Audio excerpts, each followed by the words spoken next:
Senhor, obrigado por estarmos na Tua casa, Senhor. Nesta hora nós pensaremos na Tua palavra, nós refletiremos sobre este término de Quaresma, antes de celebrarmos a ressurreição. Então, Senhor, ajuda-nos. Então, Senhor, dá-nos da Tua graça e ilumina-nos uma vez mais, pois oramos em nome de Cristo Jesus, o nosso Senhor. Amém e amém. Vamos lá. Meu objetivo hoje é te tirar da tua zona de conforto. Meu objetivo hoje é fazer com que você entenda várias dos momentos mais específicos e especiais da vida de Cristo no seu ministério e nas suas últimas horas. Esta é a última semana da Quaresma. Próximo domingo, celebração da ressurreição. E nestes 40 dias de lembrança, nós olhamos por vários momentos da vida de Cristo. Isso abençoou grandemente, isso fez expandir grandemente a nossa visão sobre isso. Você que se engajou pela primeira vez com este tema, você teve um alcance. Você viu algumas etapas, você reviu, você relembrou algumas coisas e elas se assentaram no seu coração. O que acontece? Qual é a proposta? No próximo ano você vai descer por outras águas e vai então se aprofundar mais e vai ver o que você não viu. Você vai relembrar, você vai rever. E este é o propósito deste processo todo. Mas falta ainda uma semana. Essa semana que nós entraremos chama-se semana... Tem alguém aí? Semana? Semana Santa. E a semana, por que chamar Semana Santa? Você já pensou, parou para pensar sobre isso? Por que chama Semana Santa? Porque é a última semana dos últimos acontecimentos antes da crucificação, antes do sofrimento, da chamada paixão e da ressurreição de Cristo. Então, quando eu disse que eu quero que você saia da zona de conforto, se você tiver uma caneta na mão e papel, vai te ajudar. Senão, nós vamos usar a memória, porque o meu grande desejo hoje é que você saia daqui, tendo enxergado as últimas horas de Cristo aqui na terra, como nós temos feito lá com os nossos alunos no Instituto Perdizes. E eu começo com a quinta-feira. Era quinta-feira quando Jesus, então lembre-se que hoje de manhã nós estudamos sobre Jesus na entrada triunfal. Jesus entrando em Jerusalém, Jesus então entra e Jesus depois passa, continua ali o processo de preparo para a Páscoa, até que Jesus dá um outro comando, e o comando foi: vá preparar a Páscoa. Ele olha para os seus discípulos, quinta-feira, os seus discípulos então preparam. O que é preparar a Páscoa? Preparar a Páscoa era cuidar do ambiente, limpar a sala, preparar o alimento, preparar um cordeiro, porque obrigatoriamente tinha que ter um cordeiro para comer. Preparava-se a logística dessa lembrança. Que lembrança? A lembrança de que fomos escravos no Egito. Preparava então o cenário para que assim o povo pudesse lembrar toda a saga de saída do Egito. E ali naquele dia, Jesus, então naquela quinta-feira, Jesus instrui os seus discípulos quanto a uma outra ceia dentro da ceia da Páscoa. E a outra ceia dentro da ceia da Páscoa é o que nós chamamos de Santa Ceia, de Eucaristia. Foi o pão e o vinho, os elementos que lembrariam posteriormente do corpo e do sangue de Jesus. E ali os discípulos ceiaram a primeira vez e Jesus deixou claro naquela quinta-feira que vocês deverão fazer isso em memória de mim. Que vocês deverão passar por toda a existência lembrando não só da escravidão do Egito e da libertação, mas lembrando de que sim, houve uma libertação física e que houve uma libertação espiritual. Então a Páscoa judaica, a libertação física, o encontro com Cristo e o receber o Messias, a libertação espiritual. E assim fizeram. E naquela noite teve o lava-pés, que vocês estudaram aqui a semana passada com o pastor João Paulo, teve os discursos de Jesus que orou por seus discípulos, Jesus que orou não só pelos 12, mas orou por aqueles que viriam, orou pela igreja que viriam. Jesus aproveitou aquela noite de quinta-feira para dar muita instrução para os discípulos. Eles receberam essas instruções no chamado cenáculo, no andar de cima, e tendo acabado a cerimônia da Páscoa, de lá eles saíram. E antes de saírem, eles fizeram aquilo que toda Páscoa tem que acontecer, que é cantar alguns salmos. Por isso que numa das narrativas você vai ouvir o seguinte dos evangelistas: tendo cantado um hino, partiram. Então eles cantaram seu hino, terminaram sua ceia e partiram. Partiram para onde? Então, aqui começa a sua memorização. Primeiro nós estamos na ceia do Senhor. Ceia do Senhor. Depois nós vamos para o, meus alunos, onde estão do Instituto Perdizes? Próximo. Obrigado. Getsemane. E ele vai para o Getsemane, o cenáculo era ali, hoje que nós chamamos de Monte Sião. Eles desceram pelo vale, e aí no início da subida do Monte das Oliveiras, eles encontram ali o Getsemane. E o que acontece no Getsemane? Getsemane é um local de oração, mas de oração individual. Jesus vai ali para entre as oliveiras, que inclusive lá estão até os dias de hoje, que ele pudesse ter um momento a sós. Mas Jesus não queria ter um momento a sós sozinho. Jesus queria ter um momento a sós, chamando com ele 3 dos seus discípulos que caminharam mais junto deles. E ele então tem ali sim, Pedro, Tiago e João, próximos dele, orando e pedindo para que eles orassem com Jesus. Por que Jesus foi orar no Getsemane? Porque ele entendeu, ele sabia que estava chegando a hora do seu sofrimento. Se você sabe que está diante do seu sofrimento, a sua oração tem um outro peso. Se você sabe que nada vai acontecer nas próximas horas, se você sabe que daqui a pouco você vai para casa, vai comer alguma coisa e vai dormir, você não ora com tanto esforço mental, porque acabou o dia, está tudo bem. Mas Jesus não, Jesus sabia que iria enfrentar, então a sua oração era densa, era pesada. Ele já tinha trazido elementos, o pão e o vinho, que o fez, obviamente, pensar que seria o corpo dele moído, o sangue dele vertido. Então, como que fica uma pessoa sabendo que vai sofrer, que vai morrer? Jesus então está no Getsemane, Jesus está orando no Getsemane, chama os seus discípulos e ali nós aprendemos aquela frase terrível de se ouvir, que é: o espírito está pronto, mas a carne é fraca. O espírito está pronto, mas geralmente a carne vence. E isso aconteceu por quê? Porque não havia sido derramado ainda o Espírito Santo, que vai ser a nossa próxima série, Pentecostes. Então, naquele momento, mesmo querendo orar, mas por estar com a barriga cheia de comida, passaram horas. A Páscoa, meus irmãos e irmãs, nós estamos falando de cerca de 3 horas de comida. É um jantar muito longo. É um jantar de lembrança e de comida, lembrança e comida, lembrança e comida. Depois de 3 horas comendo e falando, como qualquer ser humano se sente? Cansado. Então eles estão ali, só que Jesus, sabendo do seu sofrimento, ele ora. É o momento que o seu suor se transforma como gotas de sangue. Ele está sozinho. E diante daquela cena, sozinho das oliveiras, vem ainda um nível pior. E qual é o próximo nível? A traição. E a traição acontece com a chegada de Judas. Judas que chega e que usa um elemento de amor para trair o mestre. Qual foi esse elemento, esse gesto? Um beijo. Um beijo. Ele pega aquilo que é uma manifestação linda que nós aprendemos desde criança, né? Dá um beijo na mamãe, dá um beijo no papai, dá um beijo no titio. A manifestação de algo, quando um homem encontra com uma mulher e começa a rolar a química do amor, a primeira expectativa é do quê? Do beijo. Rolou? Ficou? Ficou ou não?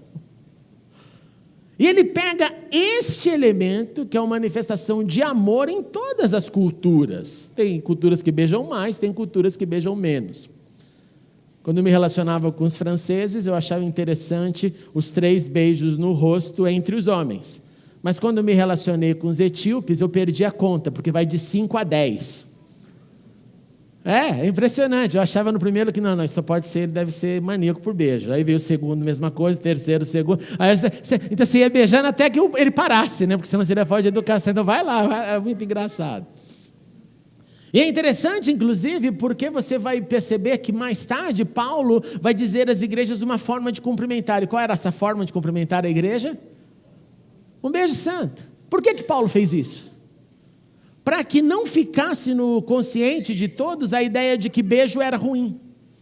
Porque a ideia era, não, quando nós estamos beijando, eu estou lembrando de uma certa forma que alguém traiu Jesus beijando Jesus. Então, para não ficar este o símbolo e use a apropriação do beijo, igrejas, beijem sim, dê sim o beijo santo um ao outro. E aí, naquele momento de tensão, momento que Pedro pega a espada, quer arrancar a cabeça, quer ter a manifestação da violência, Jesus acaba preso, ok? Jesus acaba preso. Qual foi o primeiro ato? Sai da zona de conforto, é você que tem que aprender, sai da zona de conforto. Qual foi o primeiro ato? Ceia, repita, ceia. Primeiro ato, ceia, ele está na ceia, no Monte Sião, no cenáculo. Depois da ceia, Getsemane, ali ele está orando sozinho, e ali ele é aprisionado. Ele é traído e aprisionado. E ele vai sendo levado para o seu primeiro julgamento, o que nós chamamos de Sinédrio I. O primeiro momento quando se junta a liderança judaica para começar esse conchavo de prisão e de condenação. Então, se o jantar começou ao pôr do sol da quinta-feira, se o jantar da Páscoa se estendeu pelas próximas 3 horas, se depois disso, então, escuro, 3 horas a mais, Jesus vai para o Getsemane orar, estamos então alguma coisa aí, meia-noite, 1h, e aí Jesus ora e tem esse tempo, e depois os guardas vêm, o traidor aparece, Jesus é preso, Jesus tem o seu primeiro julgamento na madrugada. E o Sinédrio, então, está ali com Jesus, com alguns líderes, tentando armar, e depois do Sinédrio, depois desse julgamento número 1, Jesus é aprisionado e passa a noite sozinho.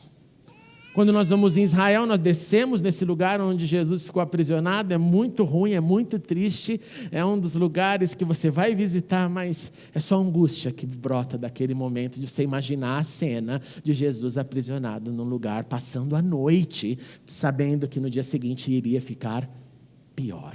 Ok? Qual é a primeira base? Segunda? Terceira? Julgamento 1. E se você está mudo é porque você não aprendeu. Não sai daqui sem aprender. De novo, ceia, Getsemane.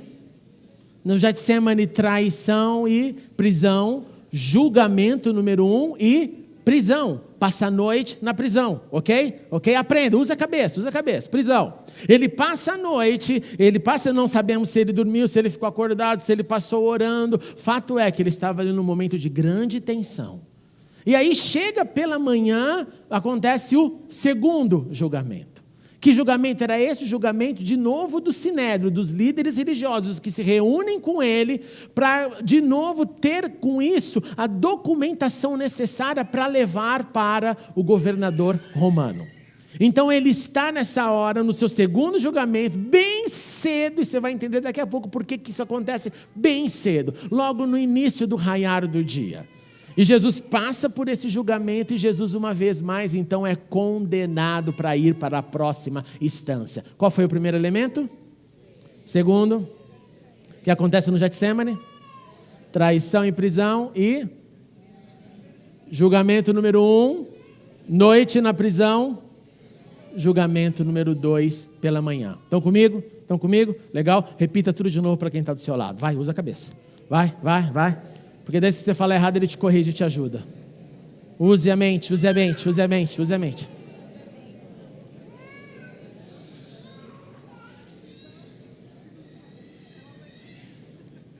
Se a pessoa acertou, dê um well done para ela, senão fala misericórdia, irmão. Ok? Estamos aí? Então, depois do segundo julgamento, quando achava que acabou, tem ainda mais drama. Agora, tendo então cumprido as prerrogativas judaicas, agora vai para a instância romana. E agora é quando Jesus é levado então para o terceiro julgamento. E o terceiro julgamento é Pilatos.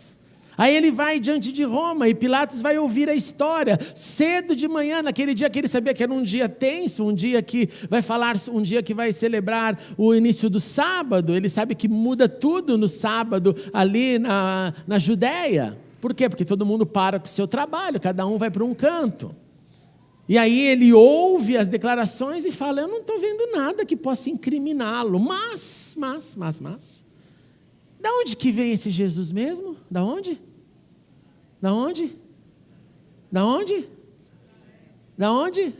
Fala com coragem. Nazaré. Ele vem de Nazaré. Nazaré é no sul ou no norte? Geografia bíblica, Nazaré é no norte de Israel, na região chamada Galileia. Jesus morava em Cafarnaum, redondeza da Galileia. Está vendo, né, Júlio, comigo lá, né, Cafarnaum? Então, ele é de lá, Pilatos pergunta, ele é de lá. Então é o seguinte, olha, o tetrarca que manda lá não sou eu sou da Judéia. Tem um camarada lá que se chama Herodes. Mande Jesus para Herodes. Herodes devia estar, por certeza, ali nas redondezas bem perto. Então Pilatos fala, não julgo, não vejo problema, mande para ele. Qual é a primeira base? Segunda? O que acontece no Getsêmani? E traição e prisão. E na prisão o que acontece? Julgamento 1, prisão. Julgamento 2, julgamento 3 com quem? Pilatos. E Pilatos manda para quem? Julgamento 4 com Herodes. Herodes então vai, ouve Jesus, ouve a história e fala, também não quero nem saber dessa história, não tenho nada a ver com isso, mande Jesus de volta para Pilatos. Era um empurrando para o outro. E aí vem Jesus para o próximo julgamento com Pilatos. E tudo isso aconteceu num espaço de tempo, gente, muito pequeno. Começou bem cedo da manhã, provavelmente umas entre 5 e 6 da manhã essa história. E aí Jesus é levado de volta para Pilatos. E aí Pilatos, olhando essa situação, entendendo a pressão que ele estava enfrentando, e chegando àquela grande hora, que Deus obviamente sabia, que Jesus sabia, que não haveria ali como fugir disso. A expectativa ali não era, Deus vai mandar um advogado e vai livrar Jesus. Não, ele vai ser condenado. Em outras palavras, os julgamentos só aumentavam a tensão.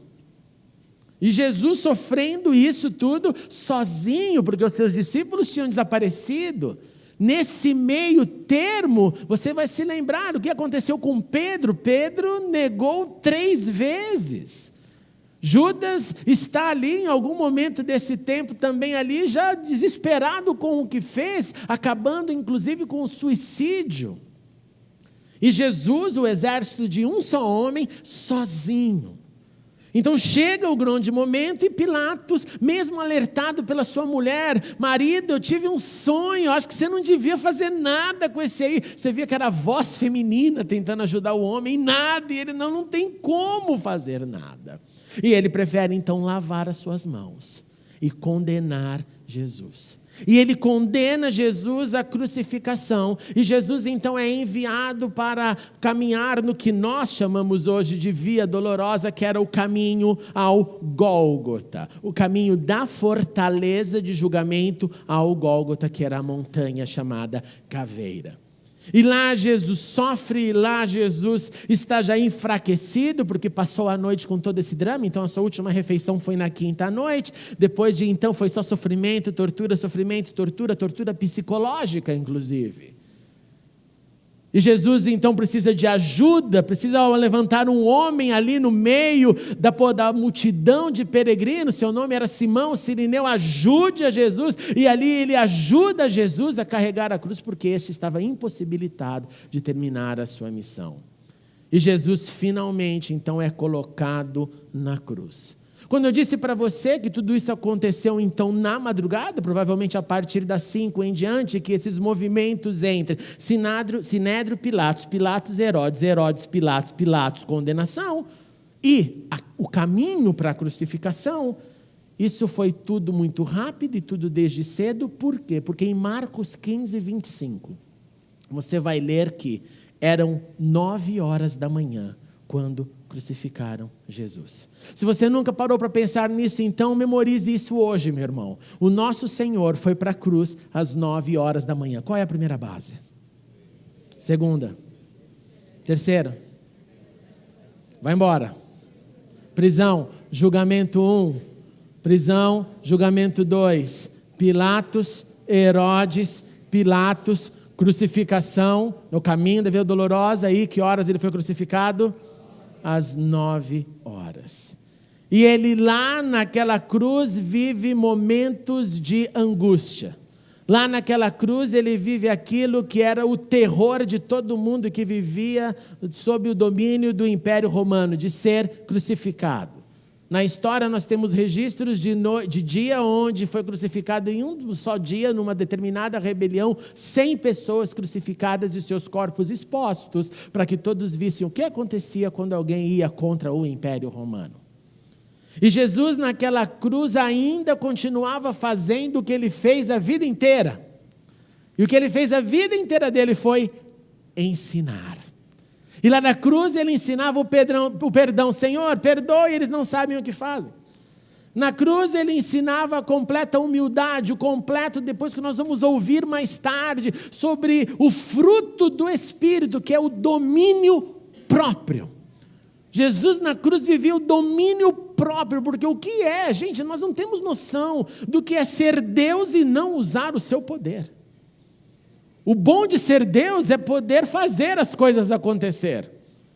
Quão ruim deve ser Deus e não poder fazer nada, mais que isso. Ser Deus e se sentir abandonado pelo Pai. Quando ele disse, Eloi, Eloi, lama sabachthani, por que me desamparaste? Por que eu me sinto sozinho? Por que eu estou enfrentando esse negócio aqui sem ninguém? E ele passa horas naquela cruz. Horas de perdão, horas de amor, horas de domínio próprio, horas que ele, graças a Deus, nos ensinou ali. Uma das mais profundas lições é que nós precisamos resgatar essa lição, não só nas quaresmas anuais, mas por todos os dias, que é a lição do quem julga e quem salva é Deus. E quando ele fez isso? Quando ele estava ali, acima da sua cabeça, existia uma placa dizendo, este é o rei dos judeus, Pilatos que mandou escrever isso. E um dos criminosos que estava ali com ele começou a lançar insultos, mexer com o domínio próprio. Não, mas você não é Deus, livra a gente disso aqui. Salva-se a si mesmo, salve a nós, vai. Aquela voz maligna. Mas o outro criminoso disse, você não teme a Deus? Você não percebe que nós estamos aqui punidos? Nós estamos sendo sentenciados pelo que fizemos, mas ele não fez nenhum mal. E ele olha este criminoso para Jesus. Prestem atenção, um criminoso condenado à pena de morte. Ele não fez um roubo de uma maçã na feira da sexta-feira. Ele fez algum crime sério, porque Roma tinha a sua forma de julgamento, ouvindo sempre a pessoa, ouvindo sempre os seus acusadores. E este preso, que para quem via da plateia, podia só ter péssimas imagens e lembranças dele, olha para Jesus e fala, lembre-se de mim, lembre-se de mim. Ele não pede, gente, perdão. Ele não diz, Senhor, eu te confesso, te aceito no meu coração, entra no meu coração, limpa minha vida, escreve meu nome no livro da vida, eu te aceito em nome de Jesus. Senhor, lembra-se de mim. Uma das perguntas constantes que eu escuto é, pastor, você acha que fulano de tal foi para o céu? Quando alguém me pergunta isso, eu respondo direto, acho que foi. Mas você nem conhece, eu acho que foi. Por que acha que foi? Primeiro que não sou eu quem julga. Segundo, você sabe o que aconteceu no último segundo de suspiro da vida daquele indivíduo? Mas pastor se suicidou, vai para o inferno, não vai, pastor? Eu falo, de onde você tirou isso? Aí nunca ninguém tem essa resposta para dar. Porque tirou de tradições orais que um passa para o outro, inclusive dentro das igrejas. Não, isso não tem jeito. Quem te disse isso? Aonde você leu isso? E ninguém aqui vai ter resposta para isso, porque ninguém tem resposta para isso em nenhum lugar do planeta. Quem te garante que no último segundo de vida, ainda há alguém que tenha cometido a desgraça do suicídio, de tirar a sua própria vida pelas pressões psíquicas, as doenças da mente, os dramas das dependências químicas, os dramas emocionais, os dramas de não conseguir encarar a vida. Quem te garante, quem pode te afirmar sim ou não, que no último segundo ele não tem ali entre vida e morte? Lembra-te de mim. E você acha que o Senhor Jesus vai falar, não, você pecou muito, meu. Você não é bonzinho igual lá, o pessoal lá de Perdizes, não, você não dá, não. Você acha Não. Aquele que morreu é quem julga esse ladrão no último segundo. Lembra, Senhor, o Senhor fala o que para ele? Graças a esse infeliz, que teve uma vida terrível de crimes, é que nós temos a única indicação bíblica do que acontece quando fecharmos os nossos olhos. Graças a esse bandido, não a um santo. Não é graças a um apóstolo Paulo. É graças a um bandido, safado, criminoso, condenado, que só aprontou, mas que no último segundo lembra de mim, que eu e você sabemos que nós iremos para o paraíso. Porque Jesus olhou para ele e respondeu: hoje você vai estar comigo no paraíso. Ele não disse: hoje você vai estar no purgatório e vai pagar por alguns meses, ainda mais que você é criminoso, acho que 1 ano para pagar, ou hoje você vai transferido para ser uma outra alma, não na Palestina mais, mas você vai mandado para a Babilônia, e lá você vai reencarnar como um homem do bem. Hoje você vai virar uma lesma no Tibete e vai crescer como um micro-organismo. Não, hoje você vai estar comigo no paraíso. E é por isso que diante da morte, sabemos que a tristeza é para quem fica. Porque quem vai com o Senhor, hoje, você estará comigo no paraíso. E Jesus então cumpre as suas horas, e quando chega por volta das 3h da tarde, Jesus bradou em alta voz: meu Deus, por que me abandonastes? E Jesus, com um brado, expirou, de acordo com Marcos 15, 34 a 37. Portanto, quantas horas Jesus permaneceu na cruz? Das 9 às 3, matemáticos? 6 horas, well done. 6 horas. Qual é a primeira base? Pera, respira. É mindful, né? Respira, vamos lá, põe para fora, memorize, você é discípulo do Senhor. Primeiro, ceia. Segundo, Getsemane, o que acontece no Getsemane? Traição, prisão. E aí? Julgamento 1, prisão. Passa a noite, julgamento 2, Pilatos. Depois, Herodes. Depois, Pilatos. Depois, sentença, crucificação. Que horas ele era crucificado? 9 horas. Quantas horas ele passa na cruz? Que horas que ele parte? Às 3 horas. Tendo ficado então 6 horas no madeiro. A história de Jesus é uma história para ser lembrada, e como seguidores do Senhor, nós precisamos memorizar aquilo que fez o nosso mestre, nós precisamos trazer para a nossa mente, porque em cada detalhe o Senhor está nos ensinando. Então eu quero te encorajar, pai e mãe, revise isso com os teus filhos. Tem cristãos de 30 anos de igreja que nunca perceberam essa cronologia. Sente-se ali, o feriado está chegando, eu sei que muitos estão com entusiasmo, eu vou para isso, eu vou para aquilo. Pare com a sua família e fala: vamos lembrar o que aconteceu com o Senhor Jesus. Vamos lembrar as suas últimas horas. Vamos refletir sobre o que Ele vivenciou, o que Ele experimentou. Porque esta é a forma que nós experimentamos o amor do Pai e o sofrimento do Filho por nós. Então repita aos seus filhos, façam seus filhos memorizar isso, encarne o que Jesus viveu. Não deixe só a alegria do feriado, que ninguém vai trabalhar na sexta-feira, não faça isso. Claro que é bom descansar.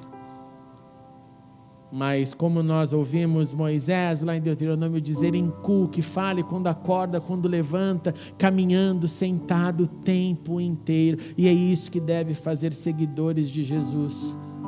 Porque o mestre, depois de sofrer tudo, 6 horas no madeiro, naquilo que hoje é simbolizado pela cruz, símbolo máximo do cristianismo, que nos faz lembrar que nós fomos salvos pela cruz, que nós carregamos a cruz, cada um a sua, até por um dia a coroa trocar lá no paraíso com Ele. Vamos ficar em pé. Obrigado, Senhor, por esse amor que é tão difícil de compreender, porque ele é muito elevado, Senhor.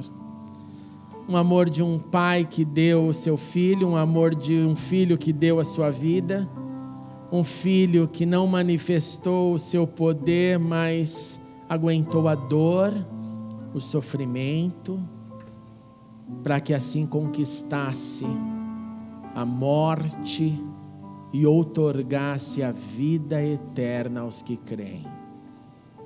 Senhor Jesus, ajuda-nos a te seguir, a amar a tua palavra, ajuda-nos a aprender da tua palavra, ajuda-nos a valorizar os teus feitos, porque não é só uma poesia, porque Deus amou o mundo de tal maneira que deu seu Filho. Longe de ser poesia, Senhor, são 6 horas pregados numa cruz, e ainda assim dizendo: perdoe-os, Pai, eles não sabem o que fazem. Nessa Semana Santa, Senhor, ajuda-nos a refletir uma vez mais, a sentir uma vez mais, para que sim, no domingo possamos celebrar a ressurreição, a vida eterna, tendo valorizado seus gestos de amor por nós, pois queremos crescer como discípulos teus, e oramos em nome de Jesus. Amém e amém. Vamos aplaudir esse Senhor que é dono da vida.